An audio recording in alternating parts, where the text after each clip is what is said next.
Alright, so you're a songwriter, she, and you want to get connected to people emotionally through your lyrics, she. You want lyrics that'll pimp slap them in the face, she. Lyrics that get up in their faces and say, give me all your money, she. Yeah, I know the ones. I know what you're talking about. I got some of the good stuff too. Let me tell you what I got.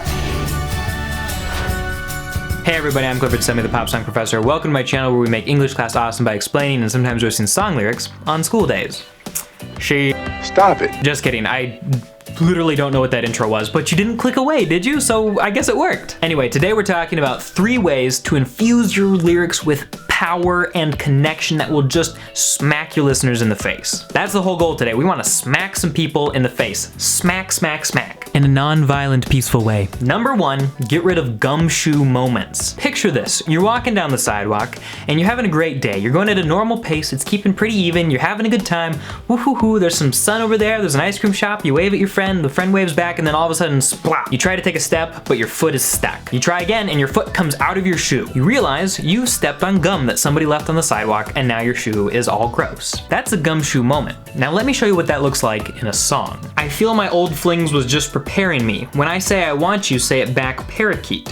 Flying first class through the air, Airbnb. I'm the best you had, you just be comparing me to me. Big Sean's got a great flow, he's got great rhythm, and it's an entertaining song to listen to. But when he tells us that he's flying first class through the air, Airbnb, I think the entire world was like, wait a second, what? And all of a sudden, it stopped being about listening to the song and became about trying to understand what he meant and what the heck and why. And see, when you write lyrics that cause people to come out of the suspension of disbelief, that kind of opportunity that they give you to just tell them whatever you want, but sometimes you take advantage of it and you're like, here's something dumb, or here's something weird, or here's something that kind of doesn't really make sense. You're smashing that suspense of disbelief and you're like, hey, look, this is a song that's not perfect and it's got this weird unexplainable line in it. And they're kind of like, whoa, dude, I was just enjoying the song. So even if you really like how Airbnb sounds in your rap, it kind of sabotages the whole thing. Number 2, get personal. Now you don't have to give your whole life story and you can use metaphors to kind of like cover up some of the specifics if you don't want to just share all your dirtiest secrets to the world. And listen to how Tyler Joseph from 21 Pilots does this in his song Leave the City. The song Leave the City is about his slowly, seemingly dying lack of faith in God. Now for a Christian, that's a hugely personal thing and kind of sent shockwaves through his community. But he's getting personal and he's getting vulnerable and people appreciate the fact that he's being honest with them and sharing something real and of substance. Now again, not every secret is meant to be shared, but when you get real, people get real interested. I'm tired of tending to this fire. I've used up all I've collected. I've singed my hands, it's glowing, embers barely showing, proof of life in the shadows, dancing on my plans. You can feel the fire dying inside of him. And number 3, oh wait, I forgot to mention, there actually is a bonus tip. You guys are so cool and I love you, so I'm giving you a bonus tip, hold on. Number 3 is cut cliches. Listen to this song by Savage Garden called I Knew I Loved You. Maybe it's intuition, but some things you just don't question. Like in your eyes, I see my future in an instant, and there it goes. I think I've found my best friend. I know that it might sound more than a little crazy, but I believe. I knew I loved you before I met you. I think I dreamed you into life. There's just no rhyme or reason, only the sense of completion. And in your eyes, I see the missing pieces I'm searching for.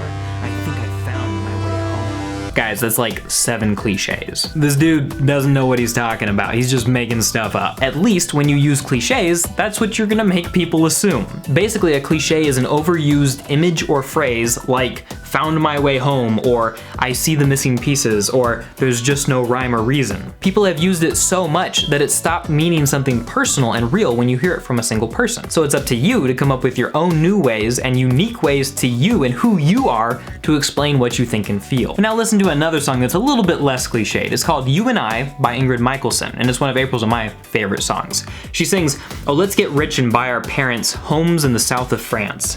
Let's get rich and give everybody nice sweaters and teach them how to dance.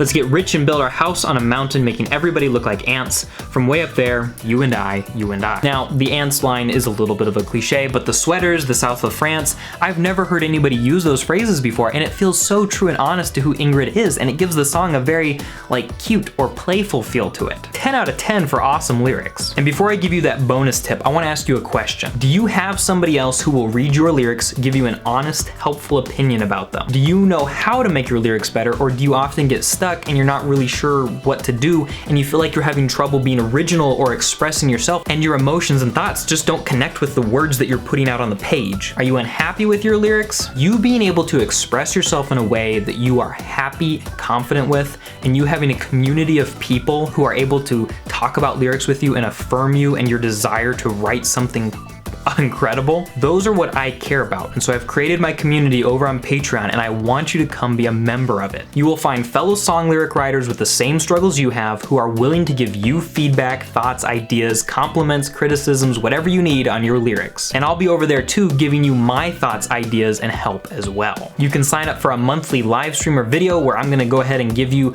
critiques of your lyrics, and you can submit lyrics or 21 Pilots quotes or whatever you want to the community group. But here's the deal, in 1 week, prices on the Patreon are gonna go up. I don't wanna say by how much, but it is going to be significant. We're talking, in some cases, doubling the cost. And the reason I'm telling you this now is because I want you to jump on before that happens. If you do, I will keep the same perk levels for you, and you will still be able to access those perks that you signed up for. But you have to do that within the next week if you wanna get that, okay? I think you're really gonna love this community, and it's just gonna be incredible to have your lyrics, your thoughts, and who you are as a person as part of this group. But that brings me to my bonus tip, and this one is be specific. And I want to give an example from an Imagine Dragons song from the Evolve album that I thought was super powerful and how specific it was. In the song Next to Me, Dan Reynolds sings something about the way that you walked into my living room, casually and confident, looking at the mess I am, but still you want me. Stress lines and cigarettes, politics and deficits, late bills and overages, screaming and hollering, but still you want me. Obviously a beautiful sentiment, but the way that he paints the picture by talking about the overdue bills, the overages, the cigarettes, the stress lines, the living room, he gives us something concrete to imagine and for our brains to look at. This is masterful lyric writing because the brain is visual, and so whenever we listen to lyrics, we want something to be able to look at with our eyes, and the fact that he's giving that to us here helps us to connect with the story even faster and more effectively. Specificity pays, kids. That's all you need to know. Anyway, Patreon link, description down below. I want to see you there, but I understand if you can't. More lyric suggestions, ideas, and tips coming on this channel. Check out these videos here. Thanks for watching. I'll talk to you next time.